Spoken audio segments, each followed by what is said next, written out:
What's happening, everybody? Welcome back. Welcome back, everyone. Yeah, we're glad to be back with you. My name is Paul. Hey, and I'm Leslie. And this is Turning Pages with Paul and Lesley. Hey. Yep. What's happening, y'all? First of all, we have to do this. We have to thank you. Yeah, thanks so much. We have to thank you for supporting the channel. Thank you for supporting the content. I believe we're somewhere around 542, 543, wow. somewhere in that Thank you all so much. Thank you guys so much. We're growing steadily, and we're appreciative of that. And we ask you to please make sure that you like, share, subscribe, and if you haven't already, hit that notification bell so that you know when we're back with some fresh and new content. Yes, everybody, we're asking you to do that so that this channel can hit 600. That's the next goal. That's the next goal, everyone. Thank you so much for all of your support. Thank you guys so much. Babe, it's good to be back on camera with you again. Always good to be here with you and the community of page turners. Yeah, talking about these books and stuff like that there. Love it. Excited about today's content. Yeah, I am too. This is really different. Yeah, it is. Today we're going to talk about Page Turner's setting.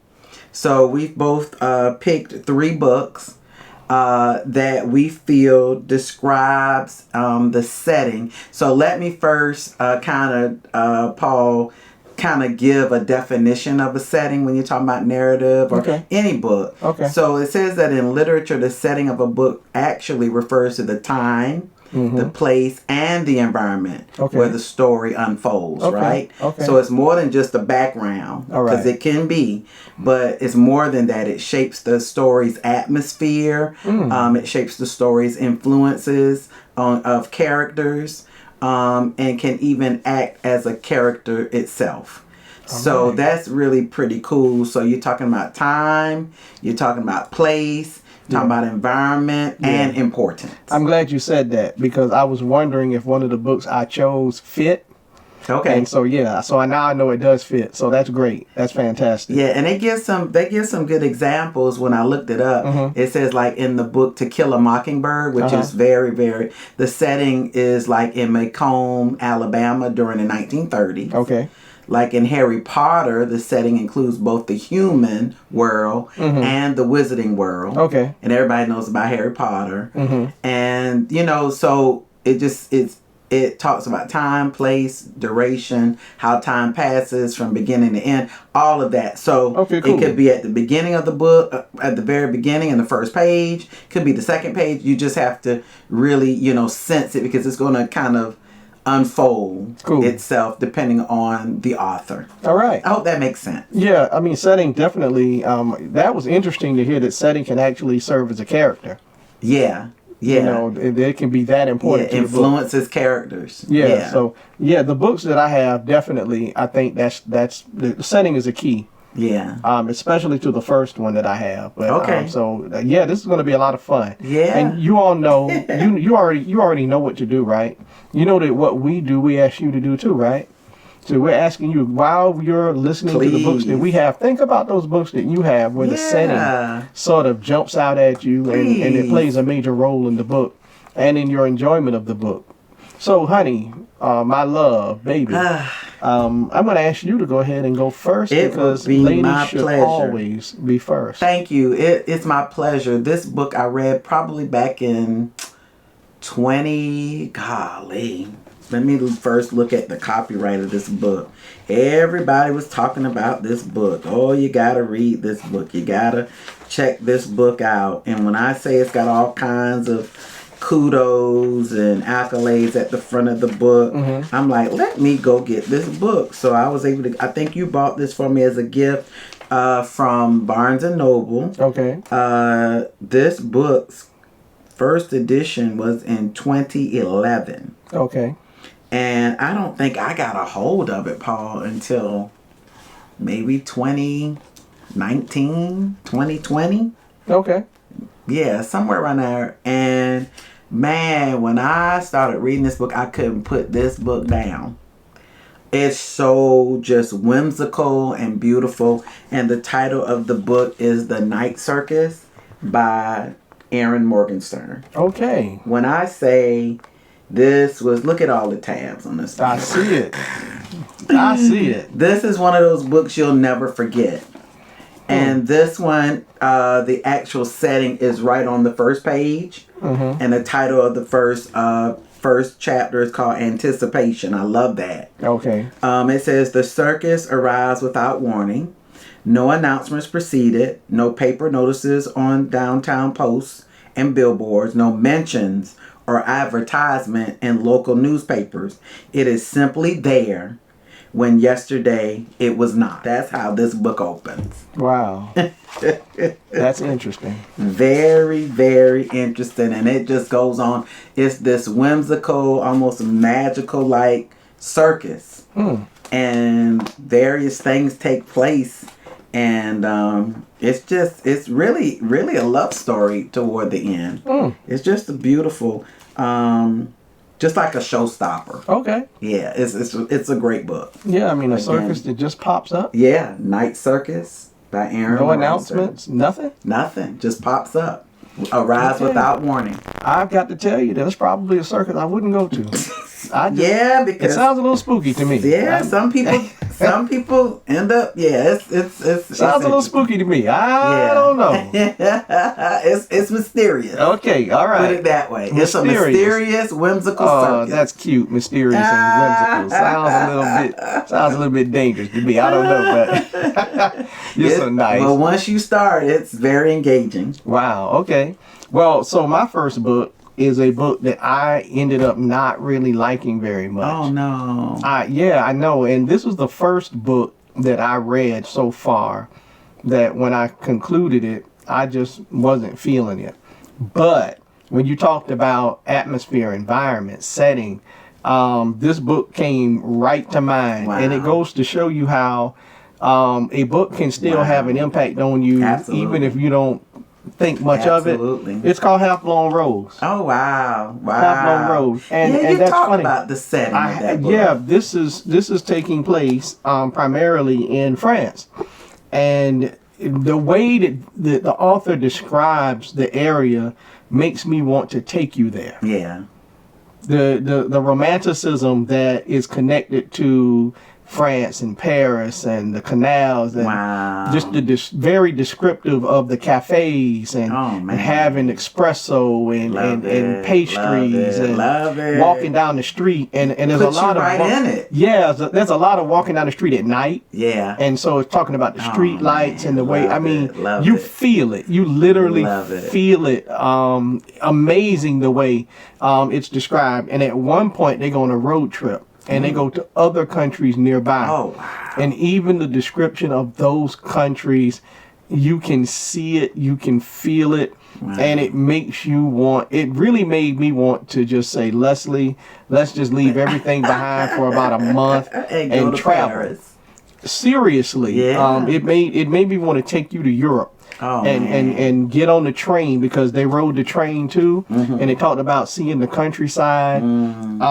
It is the setting is absolutely a huge part, a major part of this book. Love it. And it just goes to show you that stood out to me. Yeah. And it impacted me, even though the book itself didn't appeal to me very much. Yeah. But that's what this one is. Half Blown Rose. Wow. Very great setting in this particular book. Love it.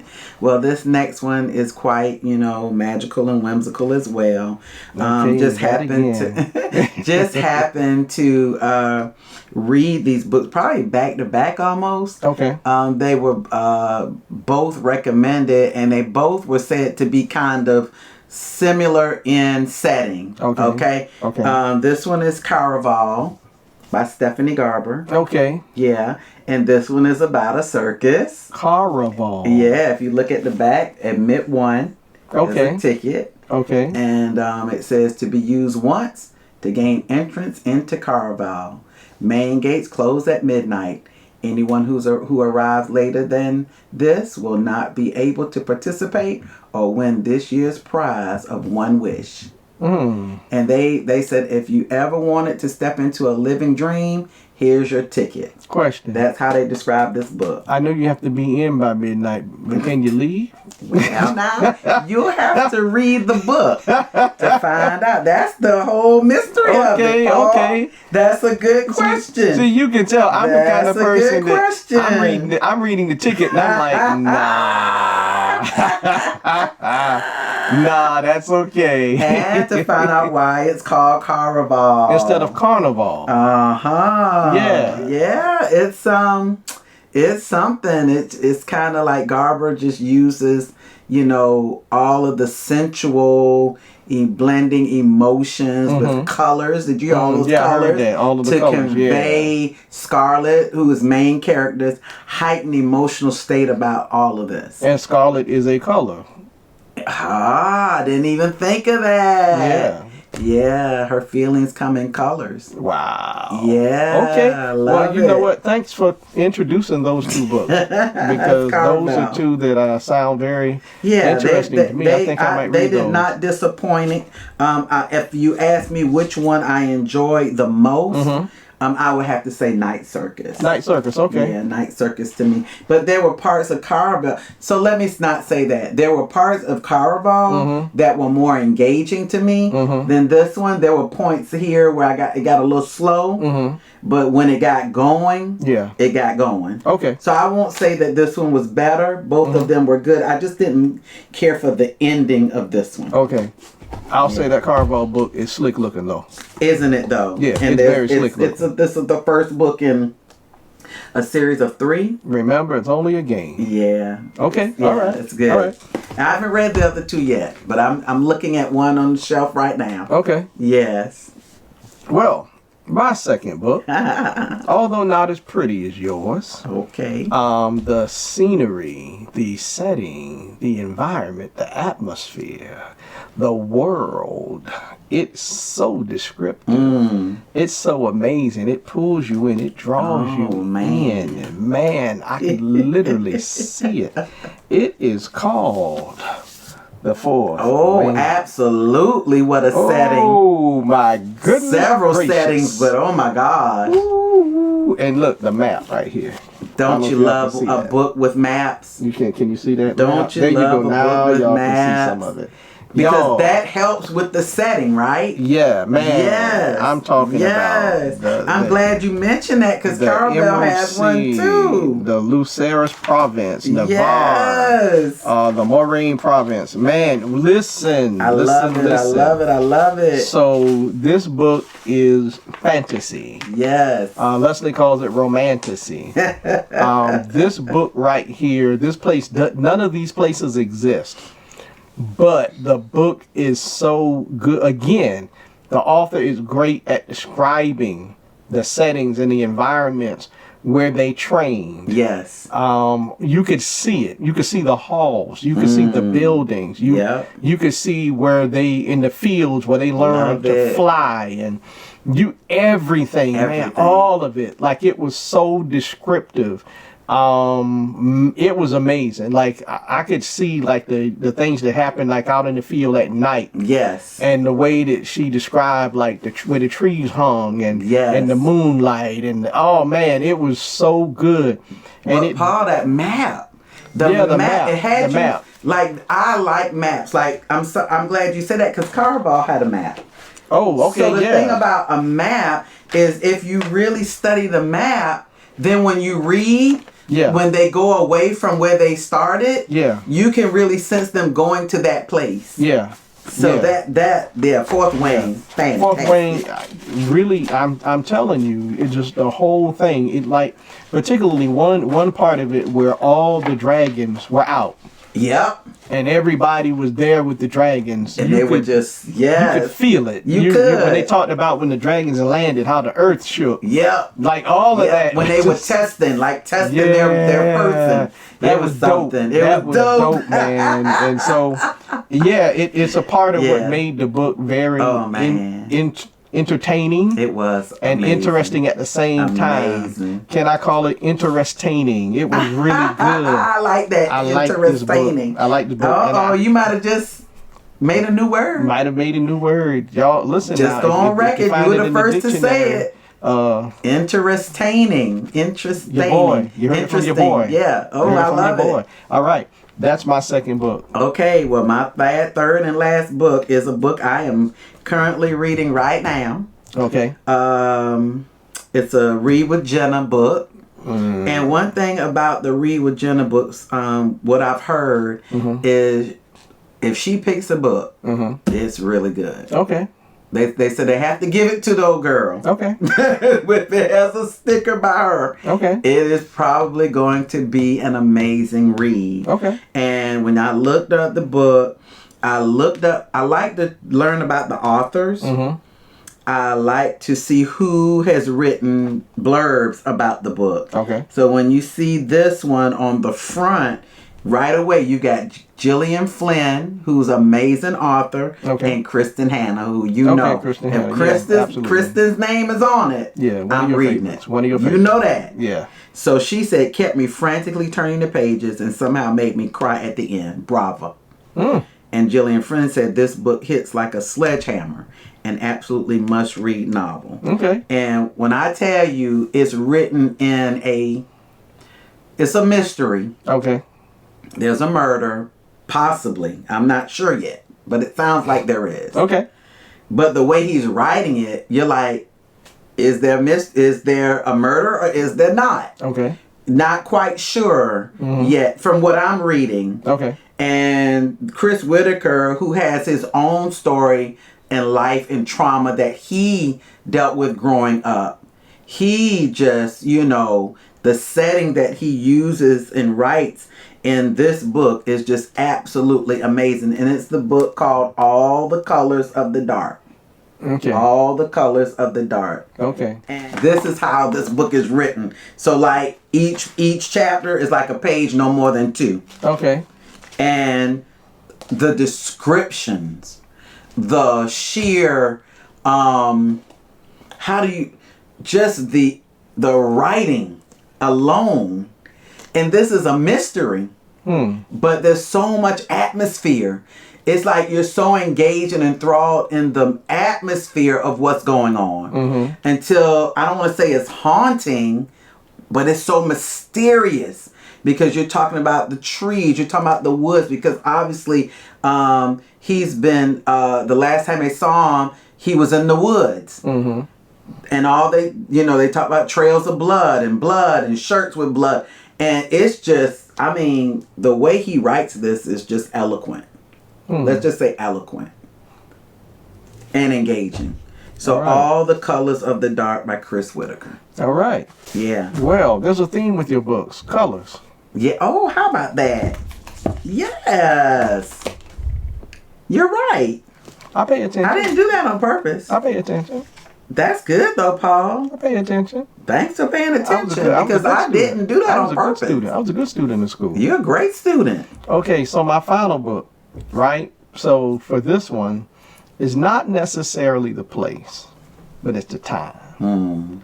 The way that this author took a time that we all recently experienced and used it as a character in this book was outstanding. Wow. The name of the book is Holly. Oh, wow. By Stephen King. Now, let me tell you, everybody. So this book is set in the pandemic. Oh, wow. Yeah. Oh, wow. It is set during the time when COVID was raging in the United States and around the world. And people were wearing masks. People were in hospitals. The main character's mother had COVID. In fact, one of the main character associates had COVID and was recovering, had like long haul COVID. People were afraid to get close to each other. They were using words like "I've been vaxxed." The political climate was also written into this book. Funny the way you kind of, I don't know if you got Stephen King's views or not, He probably did. If he kind of put his opinions in the book a little bit. Them in there for a second. Kind of said, yeah, this is how I feel about all of this. Or just the sentiment. I don't know. And it could have been that. It could have been that. One of my lights went out, y'all. So y'all, let me see if I can get this back. I don't know what that's all about. But anyway, there we go. Got it back. And so, so he just took that time and that season of all of our lives. Yeah. That we all experienced together, and he used it. Wow. As what an author. A part of the book. What an author. Well, I mean, imitates life. Art imitates life. And it did very well here. It did just the viewpoints. People's politically charged opinions. Yeah. Of COVID. Yeah. And being vaccinated and all of that came through. Wow. All of that came through in this book. So some people, you could like or not like based on where you stood. Right. You know what I'm saying? And I just felt like he did a really good job of laying all of that out, along with the fact that there were two absolutely crazy people. Isn't that something? At the how center you can point weave of this book, in real life? Two nutty people. These people into real life. These people were absolutely bonkers. The main character, the people who, but anyway. Just crazy, man. It's classic Stephen King. Yeah, great writer. Super well written. Great writer. So that right there, if you want to read a book that takes a time of life and weaves it into a story, that's a good one. Wow. Yeah, that's a good one. Wow. That's it for me. That was fun. I think so. I think I would want to definitely do that with more books, Paul. I think so.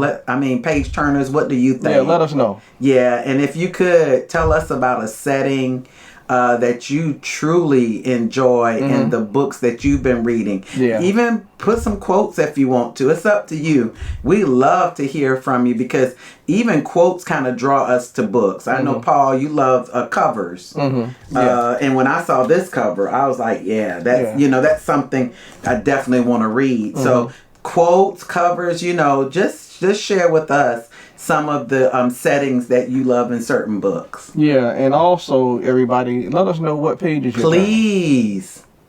Go ahead and, put that down. And you guys have been great about that. Oh, yeah. You have been amazing about letting us know I the books that you are currently reading. And we appreciate it because, again, we've been introduced to some authors and some books because of you guys. Thank you all. So I think that's everything for today, right? That was fun and quick. Yeah, it was. Well, babe, you want to go ahead and take us out? Well, everyone, thank you so much for joining us today. Don't forget to subscribe. If you got value out of today's content, please hit the thumbs up, the like button. Please share it with your family, friends, and loved ones. And don't forget to hit the notification bell. That way you'll know when Turning Pages with Paul and Lesley is out with some great content. Well, you all, we appreciate you all. And you all know what to do. Don't forget, you're going to find a video that was recommended that you watch. So make sure you click on it. It'll be somewhere up here or down here. Click on that because obviously it's something you might be interested in. Yeah. And again, don't forget to keep turning those pages. Until next time, bye. Peace.